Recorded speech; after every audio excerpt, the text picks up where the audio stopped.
Bonjour tout le monde, bonjour à toutes, bonjour à tous, chers étudiantes, chers étudiants, chers apprenantes et apprenants, bonjour, dans cette nouvelle formation intitulée Analyse de données. Donc l'analyse de données est de plus en plus populaire car de plus en plus les entreprises, les établissements, les sociétés, les organisations d'une manière générale s'orientent vers la collecte et le stockage des données. Il s'agit d'un sujet assez important, quel que soit le domaine d'application dans le domaine des affaires, dans les labos de recherche, l'ingénierie, l'industrie, la gouvernance, etc. Et comme vous le savez, les données sont collectées en permanence, chaque jour, chaque heure, chaque minute et même chaque seconde, mais sous leur forme brute, donc ce qui nous laisse un peu perplexes, car ils n'ont plus ou moins aucun sens. C'est là qu'intervient l'analyse de données, qui permet d'extraire, de modifier, d'ajouter des données spécifiques et de synthétiser les données. Alors cela permet aux organisations de tirer des enseignements et de prendre des décisions les plus éclairées pour leurs prochaines actions stratégiques. Donc on va essayer de diviser ce concept en termes qui le composent. Donc analyser c'est quoi? Analyser c'est un ensemble de synonymes, c'est décomposer, c'est étudier, examiner, raisonner, anatomiser, dégager l'essentiel, interpréter, évaluer, etc. Donc lorsqu'on dit faire l'analyse, ou bien analyser, c'est l'étude, l'examen et l'évaluation pour mieux comprendre les relations entre le tout et les parties. Faire une analyse de quelque chose, c'est décomposer un tout en ses éléments de manière à le définir, le classer et le comprendre.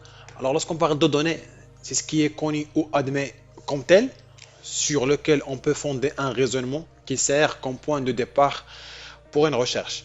Donc, données, c'est un élément qui sert de base à un raisonnement. C'est un point de départ pour une recherche. Donc, lorsqu'on parle de données, on parle de quelque chose qui est précieux. Ce qui coûte cher actuellement au monde, ce sont les données. On parle d'un nouveau pétrole. Et à nos jours, on assiste à une explosion de données, d'où le terme Big Data, qui présente la tendance de toute nouvelle technologie. Donc, une donnée par définition, on peut dire c'est une information brute, sans contexte, un fait, sans aucun arrière-plan. On ne peut pas l'exploiter. Une donnée brute peut prendre différents aspects, soit sous forme numérique, ou bien sous forme texte, ou bien un mélange des deux. Et afin d'être utilisée et d'avoir une réelle valeur, une donnée doit passer par ce qu'on appelle un processus de transformation. À proprement parler, une donnée est un input, ou bien l'entrée dans le processus de transformation. Ce qui ressortira de ce processus de transformation, c'est l'information finale. Donc, bref, on peut dire d'une manière générale que l'analyse de données, c'est un processus, c'est un ensemble de méthodes statistiques, mathématiques ou informatiques permettant de transformer la donnée en information. Donc, le processus par lequel les données brutes deviennent des connaissances qu'on peut exploiter. Donc, l'analyse, c'est le principal outil permettant d'obtenir des informations à partir de données. Alors, les entreprises génèrent quotidiennement des volumes importants, disons gigantesques de données. Et analyser ces données et tirer des synthèses d'aide à la décision a donné aux organisations l'occasion d'améliorer considérablement leurs opérations. Aussi, les entreprises sont en train de réaliser leur transition numérique, ou bien ce qu'on appelle la digitalisation. Observe que l'analyse des données devient un élément incontournable, voire une valeur ajoutée indispensable à leur stratégie économique.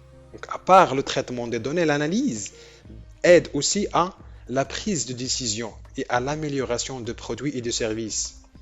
L'analyse de données est essentielle aussi pour comprendre les résultats des enquêtes, des sources administratives et des études pilotes, pour obtenir des renseignements sur des lacunes en matière de données, pour concevoir et remanier les enquêtes, pour planifier de nouvelles activités statistiques et pour formuler des objectifs en matière de qualité.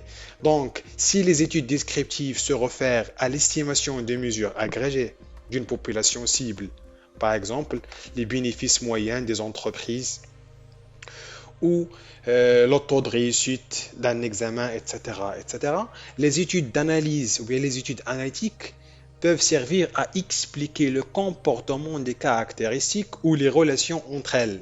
Par exemple, une étude des facteurs d'obésité chez les enfants serait une étude analytique parfaite. En marketing, Les chercheurs effectuent des analyses de données pour prédire le comportement des consommateurs et placer les produits et services sur le marché en conséquence. Aussi, les entreprises utilisent l'analyse de données dans le domaine des ressources humaines afin de pouvoir offrir à leurs employés un bon environnement de travail et les meilleures conditions de travail et d'assurer un niveau élevé de satisfaction des employés. Donc on peut dire que l'analyse de données est le processus qui consiste à examiner, à étudier, à interpréter des données afin d'élaborer des réponses à des questions et de comprendre le comportement et les liaisons entre les caractéristiques étudiées pour optimiser le sujet en question.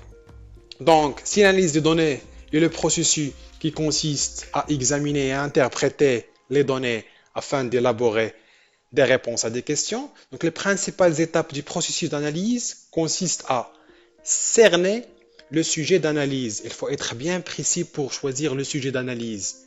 2. Déterminer la disponibilité des données appropriées, ou bien autrement dit, choisir la meilleure source des données. Par la suite, décider des méthodes qu'il y a lieu d'utiliser pour répondre aux questions d'intérêt. C'est le choix des méthodes à utiliser en fonction des données à analyser. Par la suite, appliquer les méthodes et évaluer ces méthodes.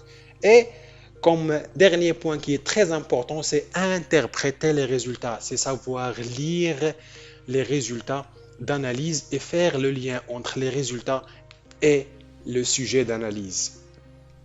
Bon, en ce qui concerne le plan qu'on va suivre durant cette formation, donc lorsqu'on parle d'analyse de données, alors on parle principalement de l'analyse multidimensionnelle ou bien de l'analyse multivariée, mais on va essayer de voir d'autres types d'analyse préliminaires, à savoir l'analyse univariée et l'analyse bivariée.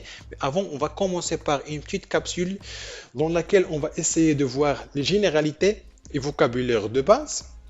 On va parler de échantillons, individus, population, effectifs, distribution, etc. Avant de voir l'analyse univariée, dans cette partie, on va voir les mesures et les indicateurs statistiques, soit les mesures de position, de dispersion, de concentration, d'asymétrie, etc. Après, on va voir l'analyse bivariée, c'est l'analyse entre deux variables, et on va voir les différents cas possibles, de variables qualitatives, de variables quantitatives, et une variable qualitative et l'autre quantitative, avant d'entamer le noyau de notre sujet, qui est l'analyse multidimensionnelle. Et on commence par la méthode la plus populaire, c'est l'ACP, ou bien ce qu'on appelle analyse en composantes principales, avant de voir l'analyse factorielle des correspondances comme cinquième partie, et on termine avec des méthodes de classification. Donc, à noter qu'on va essayer de faire la transition entre des exercices DTD et DTP, et bien sûr, on va essayer de pratiquer et analyser nos données sous le logiciel IBM SPSS, et parfois on peut utiliser le langage de programmation Python ou R.